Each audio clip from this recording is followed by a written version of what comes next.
سبحان اللہ لا الہ الا اللہ واللہ اکبر سبحان اللہ والحمد للہ ولا الہ الا اللہ واللہ اکبر سبحان اللہ والحمد للہ ولا الہ الا اللہ واللہ اکبر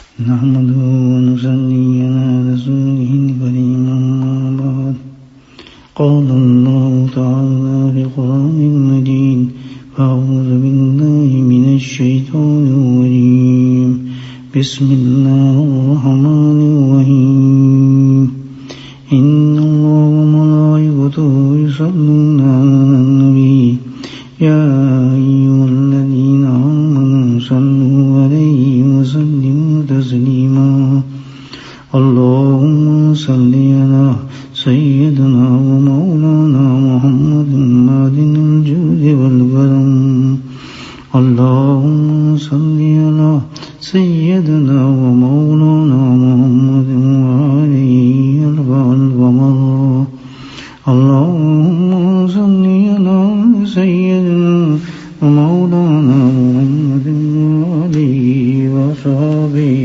وبارك وسلم أما بعد اللہ سبحانہ تعالی کی رضا ایک مومن کی سب سے بڑی مقصود ہے. ہماری منزل یہ ہے کہ اللہ راضی ہو جائے ہمارے سے. اللہ پاک کی رضامندی جو ہے ایک مومن کی سب سے بڑی منزل ہے. سارے انعامات جتنے بھی ہیں دنیا اور آخرت کے اللہ کی رضا پہ منحصر ہیں. ساری زندگی ایک مومن مسلمان یہی کوشش کرتا ہے اللہ کو راضی کرنے کے لیے اور خوب محنت کرتا ہے, عبادات کرتا ہے کہ اللہ راضی ہو مجھ سے. اللہ سبحانہ تعالیٰ نے اپنی رضا کا جو ایک طریقہ بتایا ہے, جو عبادت بتائی ہے, وہ عبادت ہم لوگ بہت کم اس کی طرف دھیان رکھتے ہیں, سوچتے ہیں یا فکر کرتے ہیں. اللہ کی رضا کا جو سب سے بڑا راستہ ہے وہ انسان کے اخلاق ہیں. اخلاق ایسے اخلاق کہ اللہ کی جو مخلوق ہے اس کے ساتھ ایک بندے کے تعلق, اللہ کو پانے کا, اللہ کی رضا کا تعلق. سارا معاملہ جو بنتا ہے انسان کس راستے سے بنتا ہے.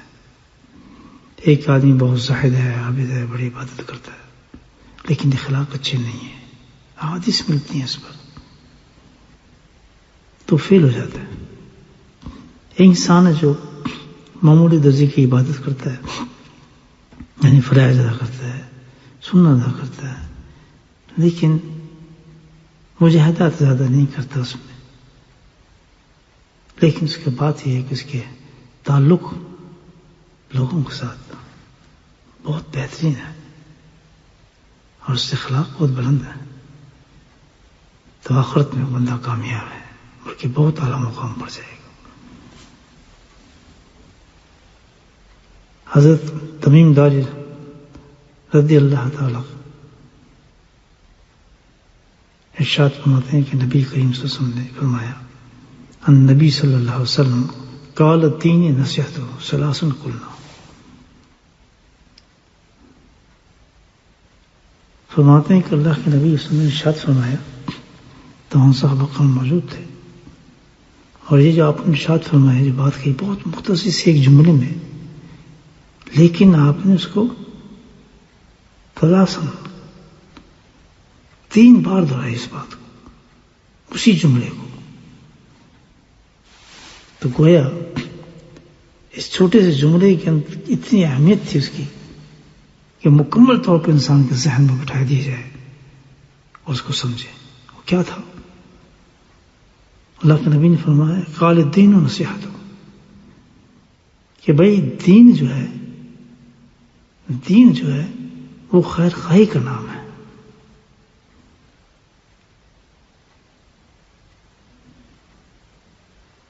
گویا کہ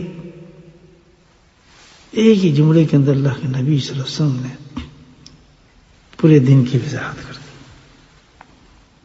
خیر خواہی کا ایسا جامع لفظ ہے اس کا تعلق پورا مخلوق کے ساتھ انسان کا بنتا ہے، پورے اخلاق کے ساتھ بنتا ہے. خیر خواہ ہونا یعنی کہ کسی انسان کے ساتھ بھلائی اچھائی نیک نیتی، یہ ساری چیزیں جو ہے خیر خواہی کے اندر آتی ہیں. اور خیر خواہی کا تعلق حقیقت میں یہ نہیں کہ جس سے آپ کے تعلق ہو، کوئی رشتہ داری ہو یا کسی سے کوئی مطلب ہو یا جس سے کوئی لین دین ہو اسی کے لیے آپ یہ کام رکھیں. نہیں، خیر خواہی وسیع چیز ہے کہ ہر مسلمان کے ساتھ انسان خیر خواہ ہو، اس کے جذبات خیر خواہی والے ہونے چاہیے ایک انسان کے ساتھ. جس کے اندر اللہ تعالیٰ فرماتے ہیں کہ یہ جذبہ پیدا ہو گیا، یہ کیفیت پیدا ہوگی اس میں کہ بندوں کی بھلائی اور خیر خواہی کے بارے میں سوچنے لگا، یعنی خود بخود اس کے دل کے اندر اس کے خیال پیدا ہو جائے تو اللہ کا محبوب بندہ ہوتا ہے. خیر خواہ جو ہے اس کو کہتے ہیں کہ اچھی چیز سوچنا آدمی کے لیے، یعنی کہ ایسا کہ پتہ چلا بھی فلاں آدمی بیمار ہے، بھی فلاں آدمی اس پریشانی میں ہے، چلتے پھرتے کسی نے بتا دیا تو اس کے دل کے اندر ایک ایسا جذبہ پیدا ہو، یعنی اس کی اتنا پاک اور صاف اندر سے ہو کہ فوراً اس کے دل کے اندر اس آدمی کے بارے میں نرمی پیدا ہو جائے کہ یار اچھا بیمار ہے، حالانکہ کوئی اس سے تعلق نہیں ہے، کوئی جانتا بھی نہیں ہے. آج تو معاملہ یہ ہے کہ جاننے والوں کے بارے میں آدمی نہیں سوچتا ہوگا اچھا بیمار ٹھیک ہے نا، پھر صحیح ہو گیا، چلے نا پتا کہ فلاں آدمی کا ایکسیڈنٹ ہو گیا، لگ گیا نا پتا، بڑی شو مارتا تھا نا اپنے. یہ تو ہمارے جاننے والوں کے ساتھ جذبات ہیں. لیکن یہاں تو یہ درجہ بتایا جا رہا ہے کہ آپ جانیں یا نہ جانیں کسی کو، اور کسی کے بارے میں آپ کو خبر سنتے ہیں، بات سنتے ہیں، تو آپ کے اندر ایک کیفیت پیدا ہوا، ہمدردی آ جائے کہ یار بیچارہ، وہ زیادہ سٹوری بدل رہی ہے، اس کو 2 بچے ہیں، بیچارہ یہ حال ہے، کسی نے بات کر دی، آپ کو نہیں جانتے اس کو. تو جب ہمدردی کا ایک جذبہ اس کے درمیان آ جائے کہ یار میں اس کی کیسی مدد کروں، کس طریقے سے میں اس کے ساتھ کچھ اچھی طریقے سے پیش آ سکتا ہوں، تو یہ چیز پیدا ہو جاتی ہے انسان میں. اور کوشش بھی ہوتی ہے کہ کس طریقے سے میں اس کی مدد کر سکوں اس معاملے میں. وہ تو نور ہو گیا، یعنی سوچ بھی آئی، سوچ میں اس نے عملاً سوچا کہ میں اس کو کیسے اس کے ساتھ بھلائی کروں، کیسے اس کے ساتھ. اس کو کہتے ہیں خیر خواہی، اس جذبے کا نام خیر خواہی ہے. ذرا دیکھیں اپنے معاشرے میں ظاہری عبادات کی تو انتہا ہی نہیں ہوگی. ساری رات ہم مسجدوں میں بیٹھ سکتے ہیں، ساری رات ہم عبادات کر سکتے ہیں، ساری زندگی میں حج عمرے کر سکتے ہیں. کہیں کبھی ایسا بھی ہوا کہ کسی ایسے انسان کے بارے میں آپ نے کبھی سوچا ہو کہ یار کسی کے بارے میں خیال آیا ہو یا کوئی خبر آئی ہو تو فوراً دل ہمارا ادھر چلا گیا اور ہم کوشش دل کے اندر ہو جائے کہ ہم اس کی کسی کوشش کریں، اس کی مدد کروں، اس کے لیے کچھ کروں. اور کم سے کم درجہ اس کا عجیب ہے جو ہر انسان کر سکتا ہے. یعنی خیر خواہی کی عبادت ہر انسان کر سکتا ہے. کہ کسی آدمی کو پتہ چلا آپ کو بھی فلاں ہوا، ایکسیڈنٹ ہو گیا، تو آپ سن لیا، آپ نے اس آدمی کو جانتے، تو اب اس میں خیر خواہی کیسے کی جائے کہ خود آپ کے دل میں اتنی ہمدردی آپ کا. اچھا جب آپ نماز پڑھنے جائیں تو جب آپ دعا کے لیے ہاتھ اٹھائیں تو سب سے پہلے آپ کے ذہن میں شخص آ جائے. یہ اندر کی آپ کی خوبصورتی بتا رہی ہے بات. جس کے اندر خوبصورت ہوتے ہیں نا، انسان کی باطن خوبصورت ہوتے ہیں نا، ان کے اندر یہ کیفیت پیدا ہوتی ہے کہ جب نماز پڑھتے ہیں یا کوئی عبادت کرتے ہیں تو ہاتھ اٹھاتے ہیں اللہ سے مانگنے کے لیے، سب سے پہلے ان کے اس اتنی ہمدردی انسانوں کی ہوتی ہے کہ اس انسان کا خیال آ جاتا ہے کہ یار بیچارہ بیمار تھا، اللہ تعالیٰ اس کو صحت دے دے، یا اللہ اس پہ تو کرم فرما دے. کیوں مومن کے لیے ایک دعا بہت بڑی چیز ہے. جی اتنا راستہ اللہ پاک نے کھول دیا ہے دعا کا کہ چلو ہم پہنچ نہیں سکتے یا اس کی اور کی مدد نہیں کر سکتے یا اتنی ہماری اپروچ نہیں ہے، تو کم سے کم اتنا تو آدمی کر سکتا ہے. لیکن یہ وہی کرے گا جس کا باطن صاف ہوگا، جس کی عبادت اعمال جو ہیں صحیح ہوں گے، جس پہ رنگ چڑھا ہوگا اللہ کے ذکر کا. ہم حضرت فرماتے تھے نا کہ بابو رنگ چڑھاؤ ذکر کا، ذکر کرو نہیں رنگ چڑھاؤ اس کا. یہ رنگ ہے ذکر کا. ایک ہوتا ہے ذکر کرنا، ایک ہوتا ہے ذکر کا رنگ چڑھنا. بعض لوگ تو ساری زندگی ذکر کرتے ہیں لیکن رنگ نہیں چڑھتا ان پر. بس تسبیحات اتنے ہزار کی اتنے ہزار کی. ہمیں تو رنگ چاہیے. رنگ کیا ہے کہ اندر ہمارا ایسا ہو جائے، اخلاق اتنے بلند ہو جائے، انسان کے اندر اتنی ہمدردی پیدا ہو جائے انسانوں کے لیے کہ نہ جانتے ہوئے بھی نہ سمجھتے بھی کسی غم کے اندر انسان کے آنسو نکل آئے. اس کو کہتے ہیں ذکر کا رنگ چڑھ گیا، اللہ والی کی صحبت کا رنگ چڑھ گیا. دل ہی نرم نہ ہو اللہ والوں کی صحبت کے ساتھ بیٹھ کر ذکر کر کے دل ہی نرم نہ ہو تو اس سے تو کوئی فائدہ نہیں ہوا. وہ تو ویسے ہی ہے کہ جیسے پتھر پہ آپ نے پانی پھینک دیا، پتھر پھسل گیا. آپ کو زمین، ہمارے دل کو تو اس زمین کی طرح چاہیے کہ قطرہ بارش کا برسے تو اس میں سے پودے نکل آئے. الحمدللہ اتنا نرم ہونا چاہیے دل. تو خیر خواہی کا بدلہ اللہ بہت بلند دیتا ہے، جسے میں نے آپ کو بھی مثال دی. یہ نہیں کہ آپ نے کسی کے ساتھ خیر خواہی تو آپ کو بدلہ نہیں ملے گا. سب سے بڑا بدلہ تو یہ اللہ راضی ہوگا آپ سے، آپ کے اس اندر کو دیکھ کر، باطن کو دیکھ کر کیفیت بڑھ جائیں گی.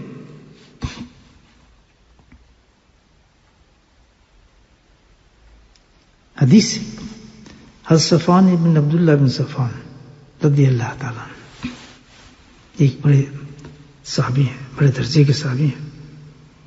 دو وجہ سے ان کے مقام ہیں. ایک تو خود صحابی ماشاءاللہ، اور دوسرا یہ کہ بہت عظیم صحابی کے ساتھ ان کا رشتوں سے کام بن جاتا ہے. تعلق داماد تھے آپ کس کے؟ ابو دردہ رضی اللہ تعالیٰ عنہ کے. ایسے تو سارے صحابی نبی کریم کے آسمان میں رسالت پر چمکتے ہوئے ستارے ہیں. آپ کو ارشاد ہے کہ جس ستارے کی روشنی چل پڑو منزل پا جاؤ گے. کیوں؟ صحبت یافتہ کس کے تھا؟ آپ دیکھیں جن کو نبی پاک صلی اللہ علیہ وسلم کی صحبت ملی ہو تو کمال درجے کے لوگ ہوں. ہر صحابی کا مقام اپنے مقام پر عجیب ہے. لیکن بالتخصیص کچھ صحابی ایسے ہیں کہ جس کے بارے میں اللہ کے نبی نے کچھ اور بھی ارشاد فرما دیے مزید. کافی صحابی ہیں ایسے جن کے بارے میں مزید آپ نے کچھ القابات دی یا کچھ اور ارشاد فرمایا. جیسے ان میں سے ابو دردہ رضی اللہ تعالیٰ عنہ بھی ہیں. یہ وہ صحابی ہیں کہ ایک تو ان کا طرز ہی بڑا عجیب تھا. درویش مند صحابی تھے، فقیر صحابی سے کہتا نا، صوفی صحابی تھے. تو اللہ کے نبی صلی اللہ علیہ وسلم نے ان کو جو لقب دیا حکیم الامہ کا لقب عطا فرمایا. یہ آپ کا لقب تھا، یعنی امت کے حکیم ہے. حکیم حکمت سے نکلا ہے. تو آپ سمجھ جائیں کہ جس کو اللہ کے نبی صلی اللہ علیہ وسلم کہہ رہے ہوں یہ امت کا حکیم ہے، وہ کس درجے کے صحابی ہوں گے، ان کا کیا مقام ہوگا اور کیا ان کے فضائل ہوں گے اور کیا ان کی الحمدللہ اللہ تعالیٰ نے انہیں علم دیا ہوگا حکمت کا. تو حضرت صفوان ابن عبداللہ جو تھے وہ ان کے داماد تھے. خوش قسمت تھے ماشاءاللہ. بڑے انسان کے ساتھ رشتہ بن جانا یہ تو اللہ کی طرف سے ایک بہت بڑا کرم اور نوازش ان لوگوں کو جو اللہ کا شکر ادا کر سکتے ہوں. آج یہ ابو دردہ کے داماد نہ ہوتے تو آج ذکر نہ تھا حدیث کے اندر، لیکن اس نسبت کی وجہ سے تو یہ اللہ کا فیضان ہوتا ہے کہ کسی بلند درجے کے ساتھ، بلند اونچے آدمی کے ساتھ رشتہ داری پیدا ہو جائے یا تعلق پیدا ہو جائے تو بہت بڑا اللہ کا یہ نعمت اور فضل ہے. آپ کو انسان شکر کرے. حضرت صفوان جو تھے داماد تھے تو وہ ظاہر بہت قریب سے داماد سے بڑا بیٹا ہی ہوتا ہے. تو اپنے ساس اور سسر سے ملنے کے لیے شام تشریف لے گئے. اب حدیث آ رہی ہے سیریا میں وہ رہتے تھے. سیریا ہے درویشوں کا ملک ہے حقیقت میں. یہیں سے آتی اسلام بھی یہیں بھی آئیں گے. تو آپ اپنے سسرے ابو دردہ ان کی جو اہلیت ہیں وہ بھی اعلیٰ. اب خود سوچیں اتنے درجے کہ اللہ کے نبی قسم کے محبوب قسم کے صحابی ہوں، جس کو لقب بھی ملا ہو، تو ان کی جو اہلیہ ہوں گی ام دردہ رضی اللہ تعالیٰ عنہ، وہ کتنی عابدہ اور زاہدہ ہوں گی. بڑا مقام تھا ان کے بارے میں مشہور ہے. بہت ہی پارسا اور عابدہ خاتون تھیں وہ، جیسے خامین بسے اسی درجے کی عورت تھیں وہ. تو جب وہ گھر تشریف لے گئے تو اتفاق یہ تھا کہ ابو دردہ گھر نہیں تھے. ان کی ساس صاحبہ تھیں، یعنی ابو سفیان کی ساس ابو دردہ کی اہلیہ، وہ موجود تھیں. تو بات ہوئی، گھر میں موجود تھے. تو آپ جب پہنچے تو ان سے باتیں ہوئی. تو ان سے ابو دردہ کی اہلیہ نے، ان کی ساس نے ان سے پوچھا کہ بھائی تمہارا کوئی ارادہ ہے اس دفعہ حج کا؟ باتوں میں تو حضرت صفوان بن عبداللہ نے فرمایا کہ ہاں جی ہاں ارادہ تو ہے میرا پورا کہ میں اس سال حج کروں. تو انہوں نے فرمایا، یعنی کہ ساس نے فرمایا کہ اچھا تو ٹھیک ہے بھائی، تم جا رہے ہو تو ہمارے لیے دعا خیر کرنا جب تم حج پر جاؤ تو. اللہ اکبر. حج پر جاؤ تو ہمارے لیے دعا خیر کرنا. اب بھی ساتھ ہی بولی. وہ صحابہ تھے اور صحابیہ تھیں، ان کا انداز یہ تھا کہ ہر بات میں جو گفتگو ہوتی تھی تو اس کا حوالہ حدیث سے ملتا تھا. صحبت یافتہ تھے، نبی خود سے حدیثیں سنی ہوئی تھی. تو فوراً یاد دہانی کے لیے، اس بات کی تائید کرنے کے لیے نبی پاک صلی اللہ علیہ وسلم کا تذکرہ آ جاتا تھا، آپ کی حدیث پیش کر دیتے تھے. تو انہوں نے حدیث سنائی کہ نبی کریم صلی اللہ علیہ وسلم نے ارشاد فرمایا ہے. ابھی حدیث آ رہی ہے، دیکھیں آپ. جس مقصد کے لیے میں نے حدیث آپ کے سامنے لے کر آیا ہوں.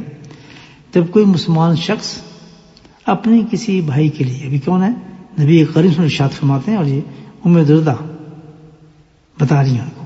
یہ حدیث نبی ہم سے سنی ہے کہ فرماتے ہیں جب کوئی مسلمان شخص اپنے کسی بھائی کے لیے اس کے پیٹھ پیچھے، یعنی اس کی غیر موجودگی میں دعا کرتا ہے تو اللہ سبحانہ تعالیٰ اس دعا کو قبول فرماتے ہیں. بسم اللہ. اب کتنا ہمارا ایک تمنا ہوتی ہے کہ ہم ہاتھ اٹھائیں، ہماری دعا قبول ہو جائے. یہاں گارنٹیڈ ہے دعا. اللہ کے نبی نے بتا دیا کہ اگر آپ نے کسی ایسے شخص کے بارے میں جو آپ موجود نہیں ہیں، اور خود سبحان اللہ، میں اللہ والی کیا عجیب ہے، سبحان اللہ، کیسے رنگ تھا ہمارے حضرت صاحب کا، رنگے ہوئے تھے سنت رسول صلی اللہ علیہ وسلم. آپ نے مجھے بھی ایک دفعہ یہ فرمایا، خط میں لکھا ہے آپ نے اس سلسلے میں یہی بات، اور یہ حدیث تھی بالکل دعا کے لیے فرمایا، اور یہ حدیث آپ نے کوٹ فرمائی تھی. تو فرمایا کہ جب کوئی مسلمان اپنی کسی مسلم بھائی کے لیے اس کی غیر موجودگی میں دعا کرتا ہے تو اللہ سبحانہ تعالیٰ اس دعا کو قبول فرماتے ہیں. اللہ اکبر. کتنی بڑی گارنٹی. یعنی آپ نے کسی شخص کے لیے، یا اللہ اس کو یہ بیچارہ بیمار شفا دے، یا اللہ اس کو تکلیف ہے اس کو شفا دے دے، اس کو پتا بھی نہیں ہے، اس کے غیر موجود میں دعا کر رہے ہیں، تو کیا ہوا؟ آپ کی اس دعا کو اللہ نے قبول فرما لی اس شخص کے لیے. آپ نے سنا؟ اور ساتھ میں یہ بھی فرمایا کہ جب دعا کرنے والا دعا کر رہا ہوتا ہے تو اس کے لیے اللہ سبحانہ تعالیٰ ایک کی طرف سے ایک فرشتہ مقرر ہو جاتا ہے، ایک دم فرشتہ مقرر ہو جاتا ہے اللہ کی طرف سے.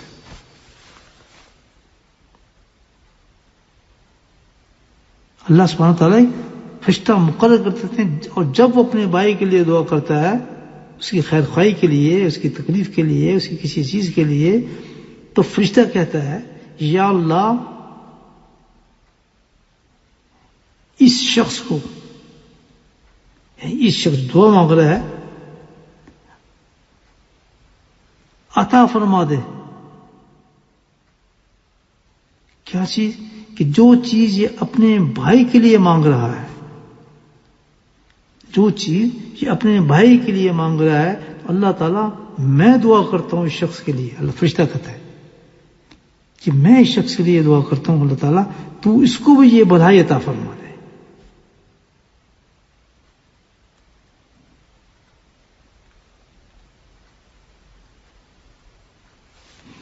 تو تو اللہ سبحانہ تعالیٰ اس فرشتے کی دعا کو قبول ہوتے ہیں، اور جو وہ اس کے لیے مانگ رہا ہے اللہ تعالیٰ اس مانگنے کے لیے مانگنے والے کو وہی چیز عطا فرما دیتے ہیں۔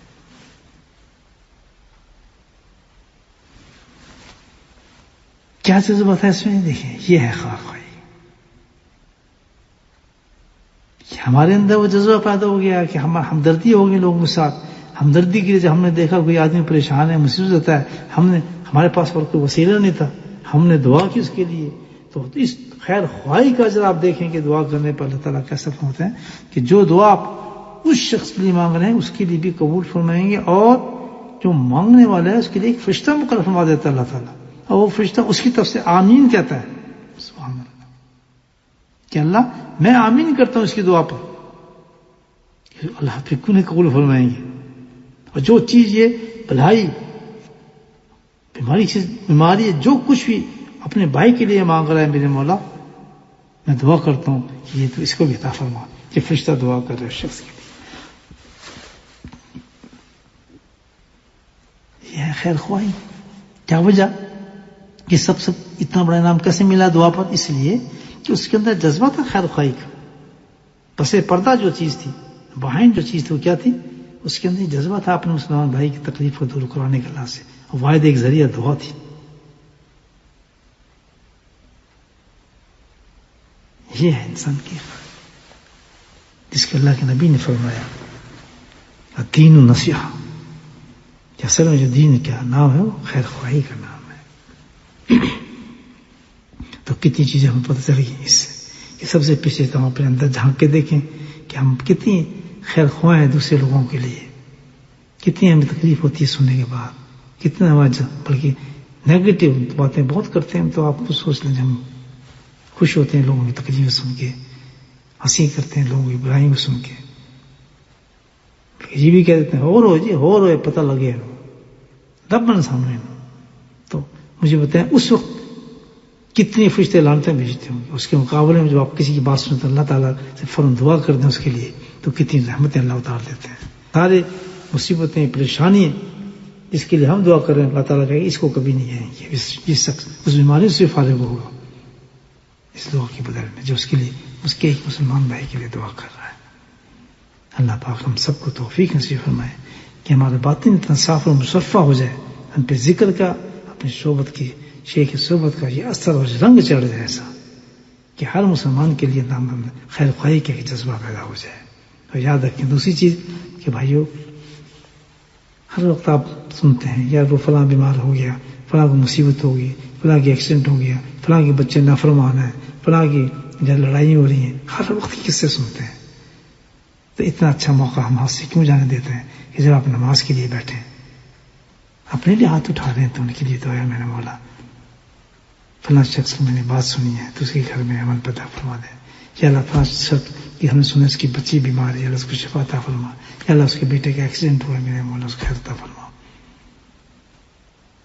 اتنی سی بات سے الحمدللہ آپ یہ دیکھیں کہ ہماری عبادت بھی قبول ہوگی، ہماری دعا بھی قبول ہوگی، اللہ ہم سے راضی بھی ہو جائے گا، اور ایک فرشتہ ہماری دعاؤں کے ساتھ تائید بھی کرے گا، اور یہ ہماری آخرت کا ذریعہ بھی بن جائے گا۔ اور جس چیز کی ہم دعا مانگ رہے ہیں الحمدللہ اللہ تعالیٰ اس سے ہمیں محفوظ فرما لے گا، اس بلا سے مصیبت سے ہمیں بھی محفوظ فرما لے گا۔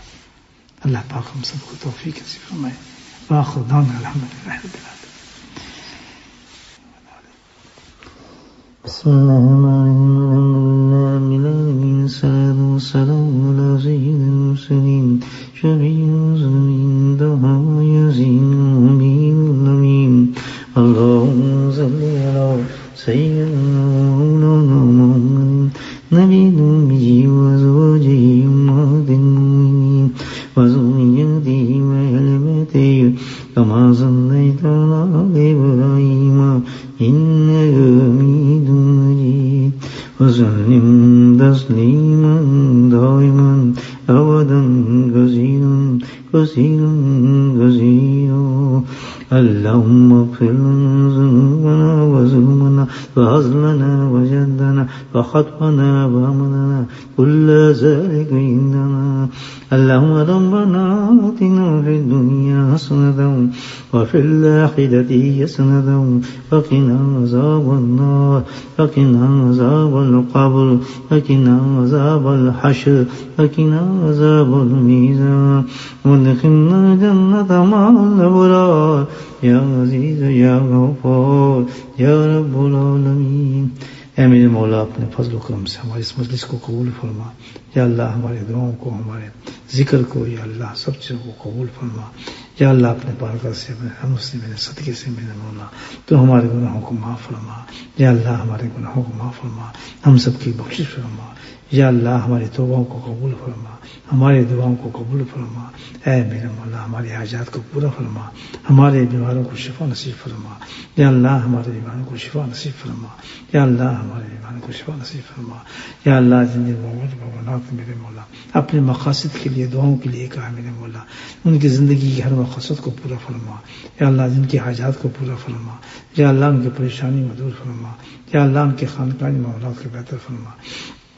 یا اللہ خاص طور پر جہاں حضرات نے پاکستان سے اپنی بیماریوں کے لیے دعا کے لیے کہ ان کی بیماری کو دور فرما.